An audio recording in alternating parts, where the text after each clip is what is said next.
काकू बसा ना. खबरदार मला काकू म्हणालीस तर. तुला काय भातुकलीचा खेळ वाटला का ग? तू म्हणशील तसा खेळायला? तुला वाटलं तसा खेळलास, तुला वाटलं तसा मोडला. सॉरी. अर्थ माहितीये का सॉरी या शब्दाचा? का माहितीये म्हणून बोलत सुटलीस? मला माहितीये मी चुकलीये. झालं, चूक मान्य केली म्हणजे झालं. असं प्रत्येक वेळी होत नसतं जुई. उद्या उठून तू काही करशील आणि चूक मान्य करशील, पण तुझ्या अशा वागण्यामुळे समोरचा दुखावला जातो. त्याचं काय करशील? माझ्या वागण्यामुळे तुम्हाला खूप त्रास झाला हे कळतंय. कळतंय ना, पण मग वळत का नाहीये?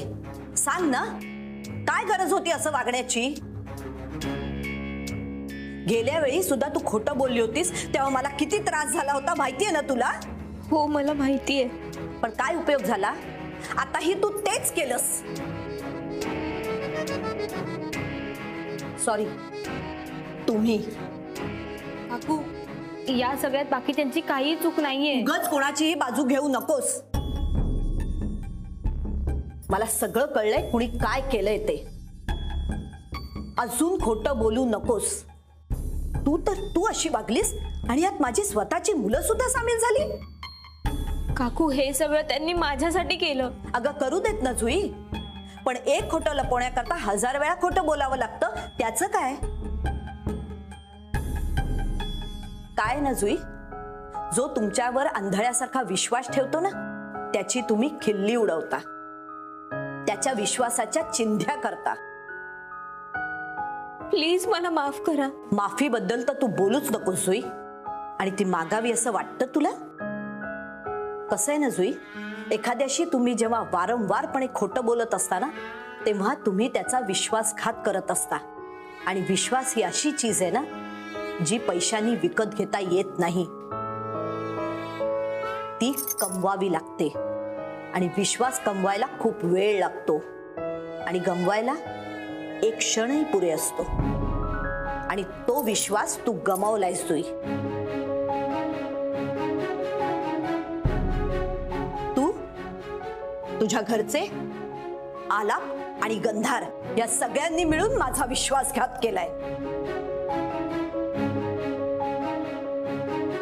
प्लीज असं बोलू नका. जुई तू बोलायला भाग पाडलंस, कारण सर्वात जास्त विश्वास माझा तुझ्यावर होता. तुझ्यात जी मुलगी मी बघत होते ती मुलगीच नाहीशी झाली. त्या प्रतिमेलाच तडा गेलाय. माझ्या मनात असलेली जुई ती हीच का असा प्रश्न पडायला लागलाय. जुई आपल्या वागणुकीतून आपलं व्यक्तिमत्व आणि माणूस पण दिसत असतं, आणि तेच तुझ्यातनं नाहीसं झालंय.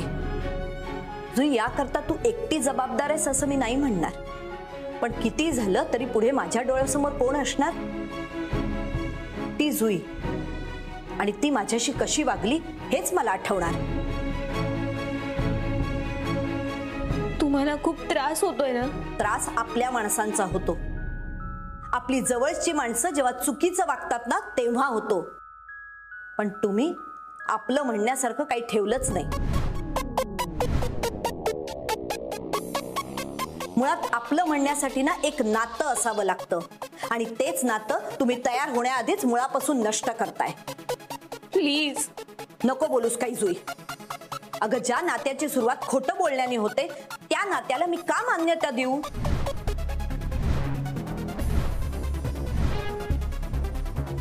सांग ना. मी नेहमी येतो ना, आज नको ना. अरे तू नेहमी असतोस ना, म्हणून सांगतोय आज खरी गरज आहे तुझी. अरे दाद्या, मावशी एकदा चिडली ना कोणाचं ऐकत नाही रे. अरे मग तेच सांगतोय ना, आई एवढी चिडली आणि चिडलेल्या आई समोर एकटा कसं उभं राहू मी? वा, म्हणजे सुक्याबरोबर ओलं पण जाईल. अरे तू असलास ना की आधार मिळतो मला. माझा आधार म्हणून तरी चल. तुला आधारच हवाय ना? हा, तू गंधर दादाला घेऊन जा ना. अरे तो मोठा आहे आपल्यापेक्षा, तिथे जाऊन नीट बोलेल तो. हा अरे तो नको मला, तू चल ना माझ्यासोबत. दाद्या, कुठून तुम्हाला पत्रिकेबद्दल न सांगण्याची दुर्बुद्धी देवाने दिली? अरे तुम्ही अक्कल काय व्याजावर ठेवली होती का? ह्या सगळ्या प्रश्नांची उत्तरं मी तुला देतो. आता चल ना प्लीज. अरे दाद्या, तू जरा शांत डोक्याने विचार कर.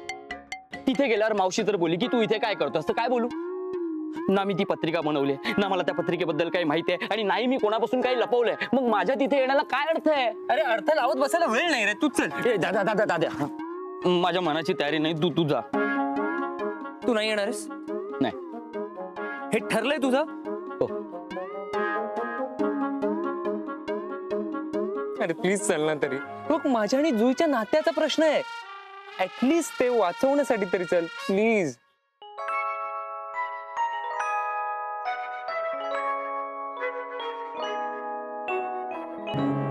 केलंस इमोशनल ब्लॅकमेल? अरे दादा तुला कळत कसं नाहीये, मावशी तुझ्या बरोबर माझी पण असेल. हे बघ मावशी जर तुला काही बोलली ना तर मी पण आहे ना, मी सामोरं जाईन बस. हे बघ मावशी बोलणार तुलाच आहे, फक्त तिला वाटेल की या सगळ्यात मी पण होतो तुझ्यासोबत. आणि मावशी आता एवढी चिडली ना की तिला समजवायला नाहीच जाऊ शकत आपण. उदय चल ना प्लीज. चल आता बदनाम व्हायचं ठरवलंच आहे तर पूर्णच होऊया. अरे कुठे चाललायस? असाच येऊ. हा शूज तर घालू दे ना बाबा. घाल का? जा ना, बाईक स्टार्ट कर तोपर्यंत. नाही नाही नाही, तू आत गेलास तर तू शूज घाल मग जाऊ. चल चल बाबा, असाच चल चल.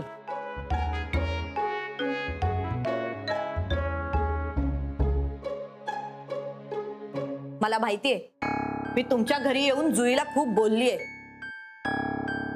पण मनात राहिलं असतं ना तर रागाची भावना अजून वाढली असती. मुलं चुकतात, चुकीचा मार्ग पकडतात, पण आपण त्यांना योग्य मार्ग दाखवायचा असतो. वेळ प्रसंगी कान धरायचा असतो, दम द्यायचा असतो. पण तुम्ही तिच्यासारखे चुकीचं वागला. तुमच्याकडे पत्रिका का नाही, कशासाठी नाही याची कारण मला नकोय, पण तुम्हाला आम्हाला एकदाही खरं सांगावंसं वाटलं नाही? मनात आपण कुणाला तरी फसवतोय याची भावना आली नाही?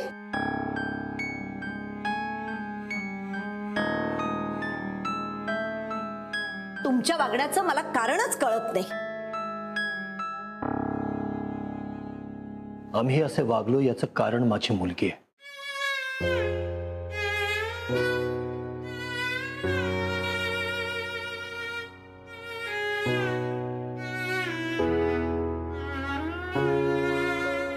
माझी मुलगी आणि तिनं जपलेलं आलाप सोबतचं नातं.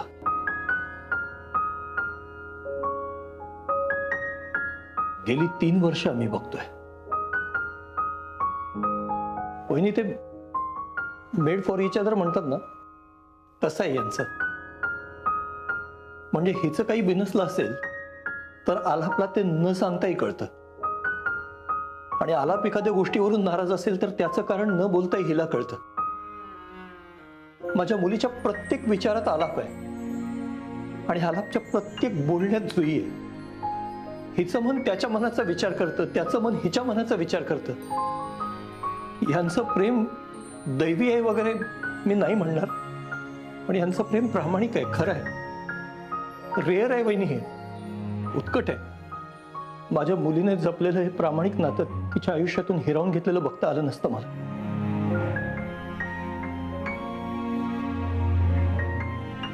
वहिनी पत्रिका जुळून काय होतं मला माहिती नाही, पण या पत्रिका जुळल्या नसत्या ना तर एक प्रामाणिक गोड नातं जुळता जुळता राहिलं असतं. एक बाप म्हणून आपल्या मुलीच्या हक्काचं प्रत्येक सुख, तिच्या भल्यासाठीची प्रत्येक गोष्ट तिला मिळवून द्यायचा मी प्रयत्न करणार ना वहिनी, तोच केला मी. माझा मार्ग चुकला हे मला मान्य, मी याहून जास्त स्पष्टीकरण नाही देणार, पण याची सगळी जबाबदारी माझी आहे. माझ्या मुलीचा दोष नाही. तुम्हाला तिला माफ करायचं नाहीये, नका करू. तिला ओरडायचंय हक्काने ओरडा, पण वहिनी एक विनंती करतो, हे नातं नका तोड. माझ्या मुलीच्या आयुष्यातून आलाप हेरवून घेऊ नका. हवं तर मी पाया पडतो तुमच्या.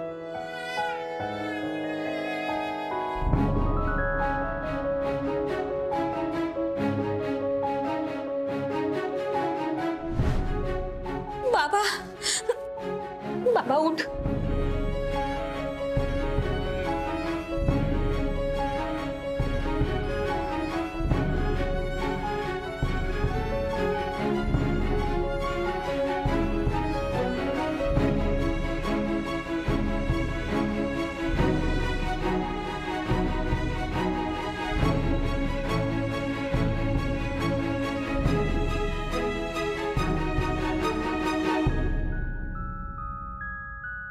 खरं तर मी हे नातं संपवायला आले होते, माझ्या मनातलं सांगायला आले होते, तुम्हाला सुनवायला आले होते आणि तसं सुनवलंही. आणि त्यानंतर आपल्या मुलीच्या सुखासाठी झटणारा बाप मला दिसला.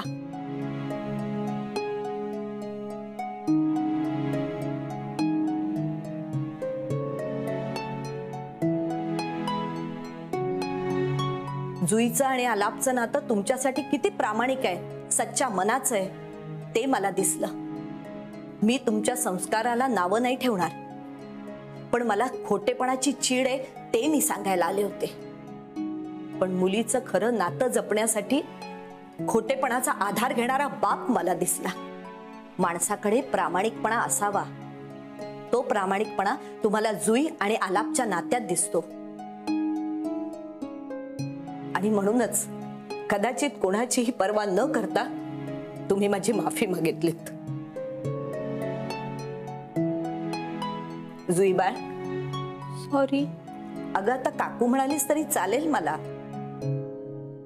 ज्या घरात तुमचं नातं इतकं प्रामाणिकपणे सांभाळलं जातं, त्या घरावर जास्त वेळ रागवून बसणं म्हणजे माझाच मूर्खपणा ठरेल ग. जुईबाळ, तुझ्या वडिलांचा सच्चेपणा आणि तुमच्या नात्याचा प्रामाणिकपणा पाहून तुमच्या या खोटेपणाला माफ करते.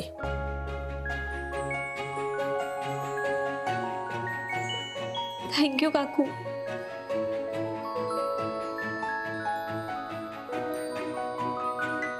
वहिनी,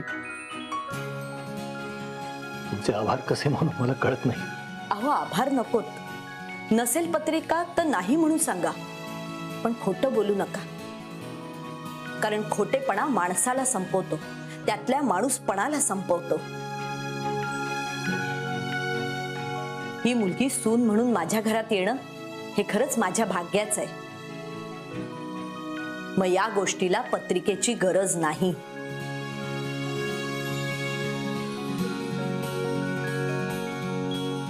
सॉरी काकू. बाबांमुळे तुला माफ केलंय. पुन्हा जे काही असेल ते मला खरं खरं सांगायचं. अरे दार तर उघड आहे. चल ए.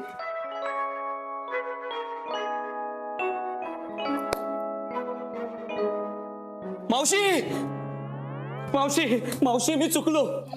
मावशी, मी चुकलो. हे बघ, ए दादा थांब, मला बोलू दे आज मला. मावशी, त्या खोट्या पत्रिकेची आयडिया माझी होती. नाही मावशी, या सगळ्यात चूक माझीच आहे. खोट्या पत्रिकेचं राहू दे, पण मला तुझ्या पत्रिकेतले कुठले ग्रह आहेत ते बघायचे की जे दाद्याची बाजू घ्यायला लावतात तुला.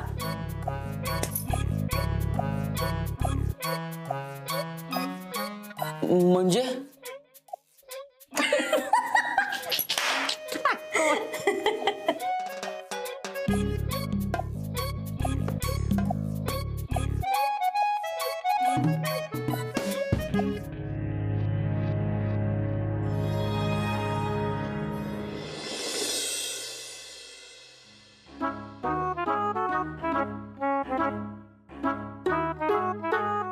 तू घेणारच अर्धा? नाही, नको. जुई, मला राहून राहून एक प्रश्न पडतो. म्हणजे काकांनी खोटी पत्रिका का दाखवली? आय मीन, तुझी जन्मपत्रिका नाहीच आहे का? आलाप, आपल्या नात्यात पत्रिका इतकी महत्वाची आहे का? जुई, तसं नाही ग. माझ्यासाठी नाहीये, पण आईसाठी महत्वाची आहे ना ती. हो, पण काकू तर तयार झाल्यात ना आता. हो, मला माहिती आहे. मी जस्ट इन्फॉर्मेशन साठी विचारतोय की तुझी जन्मपत्रिकाच नाहीये का? काय सांगू कळत नाहीये. काय? म्हणजे काय सांगू, कसं सांगू ना ते कळत नाहीये. म्हणजे एक मिनिट, तू नक्की काका काकूंचीच मुलगी आहे ना? नाही म्हणजे की त्याने रस्त्याच्या कडेवरून तुला उचललं? आलाप, मस्करी नकोय. सॉरी. ऍक्च्युली गोदाक्का. हा, हे कोण आता? ती ना माझी आजी आहे, पण गावाकडची. कसं आहे ना आला, माझा जन्म माझ्या आईच्या गावी झाला होता आणि तेव्हा तिथे हॉस्पिटल्स वगैरे अशा फॅसिलिटीज नव्हत्या ना. सो बायका आपल्या मुलांना जन्म घरीच द्यायच्या आणि हे सगळं गोदाक्का करायची. बाळ कधी जन्माला आलं ना हे तिला बरोबर माहित असायचं. हं. पण जेव्हा माझा जन्म झाला त्याच्या दुसऱ्या दिवशी गोदाक्का गेली. केली? गेली म्हणजे गाव सोडून गेली आणि त्यानंतर आमचा काही कॉन्टॅक्ट सुद्धा नाही झाला. आणि जेव्हा माझी पत्रिका काढायची होती ना तेव्हा माझी जन्मवेळ कोणालाच माहित नव्हती. अगं मग अंदाजाने वेळ सांगून पत्रिका बनवायची ना. अंदाजे वेळ सांगूनच पत्रिका काढली होती. ओके, एक मिनिट. म्हणजे आमच्या घरी जी पत्रिका आली ती अंदाजाने वेळ सांगून बनवली होती. अरे फारच वेगळी गोष्ट आहे. मला पण आता सुचली. काय? समजलीये मला आत्ताच बाबाकडून. पण जर यापुढे असं काही असेल आणि तुला कळलं तर मला सांगायचं. मी आईशी बोलण्याचा प्रयत्न करेन. हो. कसं होतं ना सुई, नंतर खूप प्रॉब्लेम्स होतात जसे आत्ता झाले. म्हणून असं काही असेल ना प्लीज मला सांगायचं. मी आहे ना तुझ्यासोबत. आलाप मला एवढं समजून घेतोय पण तरी मी त्याच्याशी का खोटं बोलतेय. नाही, त्याला सगळं खरं सांगूनच टाकते. आलाप मोठीतून तिथे तिथे पाल. अरे काय करताय, स्वच्छता ठेवत आहे ना. तिथे पाल आहे, मला नाव घ्यावं असं वाटत नाही. याला खरं सांगितलं तर हा माझं नाव पण घेणार नाही. जाऊ दे. तू जाऊ दे, आपण निघूया तू. मग या गोष्टींतून आपल्याला काय शिकायला मिळतं? साने गुरुजी आपल्याला काय सांगतात? नेहमी खरे बोलावे. बरोबर. एक खोटं लपवायला 10 वेळा खोटं बोलावं लागतं. हं. खोट्याची संगत धरू नाही नये. नेहमी खरेपणाने वागावे. शाबास. तेल लाव, जा झोपायला जा. गुड नाईट आजी. गुड नाईट पिल्लू. से गुड नाईट टू आजी. Good night. Good night. Good night sweet काका. Good night sweet Swara. Chocolate उद्या. येस. गुड नाईट पप्पा. गुड नाईट बेटा.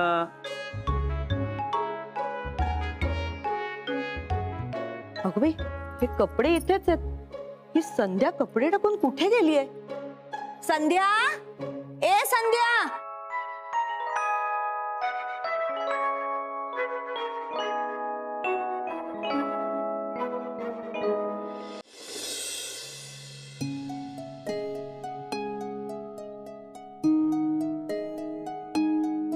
सूर्य तर मावळलाय, चंद्र चुकीच्या ठिकाणी उगवलाय का? नाही, कपड्यांच्या घड्या घालताय म्हणून विचारलं. प्रायश्चित्त घेतोय. हो, कसलं? जुईची पत्रिका खोटी आहे आम्हाला माहिती असून पण आम्ही तुला खोटं सांगितलं. पण आई, हे सगळं मी आपल्या आलापसाठीच केलं.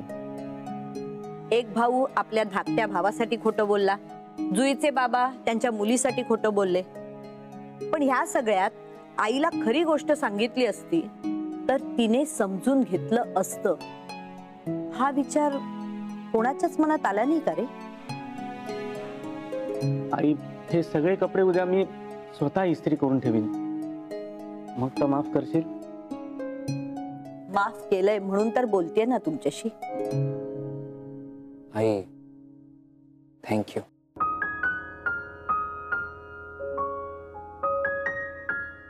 तू किती समजून घेतेस ना आम्हा सगळ्यांना.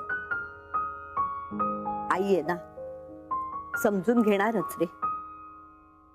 माझं फक्त एवढंच म्हणणं आहे की जे काही आहे ते खरं खरं सांगून तर बघा. आई, खरं सांगण्याचा प्रयत्न करतो, पण पण बोलायला भीती वाटते का? अरे मित्रमैत्रिणींशी बोलताना रे, मग आईशी बोलायला काय हरकत आहे? जगात सर्वात पहिलं तुमचं अस्तित्व कोणाला जाणवतं? तर ती आई असते. मग तिच्याशी बोलायला कशाला मागे पुढे बघायचं ना? यापुढे नक्की बोलत जाऊ. कसं असतं रे, तुमचे विचार वेगळे, आमचे विचार वेगळे. तुमचा काय तो जनरेशन गॅप तो असतो ना आपल्यात. पण तुम्ही असे मन मोकळेपणाने बोलला नाहीत तर त्या गॅपचं रूपांतर दरीत होतं. आणि नात्यामध्ये ओढ असावी, दरी नसावी. हो आई. हा शर्ट कोणाचा आहे रे? माझा आहे.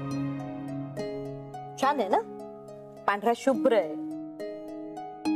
पण ह्याच्यावरचा एक डाग सुद्धा याला खराब करू शकतो. नात्याचं पण असंच असतं रे. एका छोट्या गैरसमजामुळे नातं खराब होऊ शकतं. आणि गैरसमज हे खोटं बोलण्याने होतात. त्यामुळे खोटं बोलू नये. नेहमी खरे बोलावे. समजलं? हो ग श्यामची आई.